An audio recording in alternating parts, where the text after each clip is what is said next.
Assalamualaikum warahmatullahi wabarakatuh.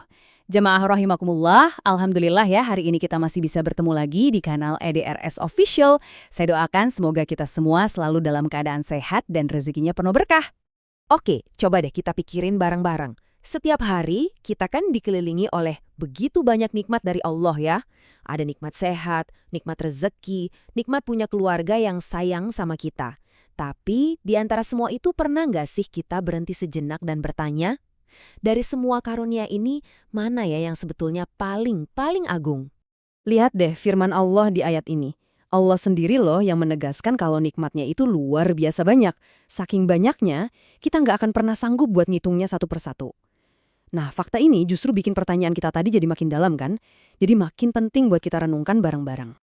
Jadi, kalau nikmatnya sebanyak itu, emang ada ya satu yang paling utama, yang jadi puncaknya? Jawabannya tentu saja ada. Dan inilah inti dari pembahasan kita hari ini. Nah, ini dia jawabannya teman-teman. Inilah intinya. Nikmat terbesar, yang paling agung, yang paling fundamental bagi seorang hamba adalah nikmat iman dan Islam. Dan ini bukan sekedar opini loh, tapi sebuah kebenaran hakiki yang ditegaskan langsung oleh Allah di dalam Al-Quran. Coba perhatikan baik-baik deh. Di dalam ayat ini, Allah secara langsung mengaitkan sempurnanya agama Islam dengan cukupnya nikmatku. Ini adalah penegasan dari langit bahwa Islam itu sendiri adalah puncak dari segala karunia yang Allah limpahkan kepada kita. Luar biasa ya? Oke, sekarang yuk kita bedah lebih dalam lagi. Kenapa sih iman dan Islam ini dianggap jauh lebih berharga daripada harta yang melimpah, kesehatan yang prima, atau kedudukan yang tinggi? Apa yang bikin beda? Nah, perbandingannya di sini jelas banget.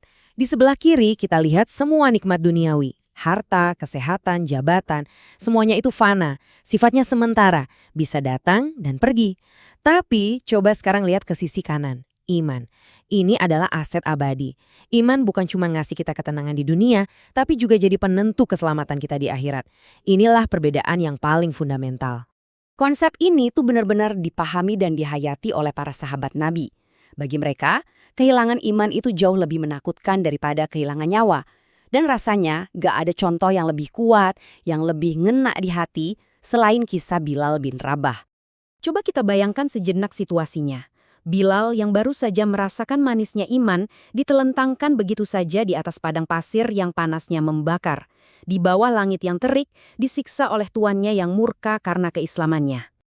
Tekanan fisiknya luar biasa. Rasa sakitnya pasti tak terbayangkan. Tujuannya cuma satu, agar Bilal menyerah, agar dia mau kembali menyebut nama berhala-berhala lama dan meninggalkan Allah, Tuhan yang baru saja ia sembah. Tapi di tengah siksaan yang memuncak itu, apa yang keluar dari lisannya? Bukan rintihan, bukan pula kata-kata penyesalan. Yang terdengar justru pekikan tauhid yang agung. Ahad, ahad, satu, satu. Dia menunjukkan kepada seluruh dunia bahwa nikmat iman yang ada di dalam hatinya jauh lebih berharga daripada keselamatan jasadnya. Poin kuncinya adalah ia rela menukar penderitaan fisik demi mempertahankan anugerah yang abadi. Kisah Bilal ini benar-benar mengajarkan kita nilai iman yang sejati ya. Nah, kalau karunia ini memang sedemikian berharganya, pertanyaan selanjutnya adalah bagaimana cara kita menjaganya? Bagaimana kita menunjukkan rasa syukur kita secara nyata? Nah, di sini ada 4 langkah praktis yang bisa kita lakukan untuk mensyukurinya. Pertama, jaga kemurnian tauhid kita. Kedua, jangan pernah berhenti menuntut ilmu agama supaya iman kita kokoh dan gak gampang goyah. Ketiga, istiqomah dalam ibadah, karena ibadah itu nutrisinya jiwa. Dan yang keempat, ini yang paling penting, jangan pernah berhenti berdoa, memohon keteguhan hati kepada Allah. Bahkan Rasulullah Shallallahu Alaihi Wasallam yang imannya paling sempurna pun sering sekali memanjatkan doa ini.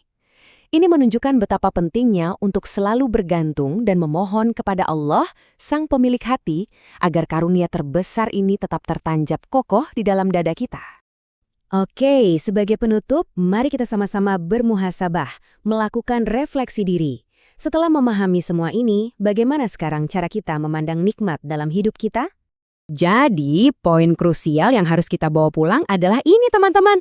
Kalau hari ini kita masih bisa menyebut nama Allah, kalau hati kita masih terpaut pada Islam, maka kita sebenarnya sudah memiliki nikmat yang jauh melampaui semua harta dunia.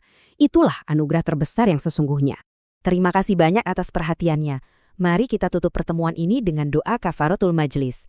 Subhanakallahumma wa bihamdika asyhadu alla ilaha illa anta astaghfiruka wa atubu ilaik. Wassalamualaikum warahmatullahi wabarakatuh.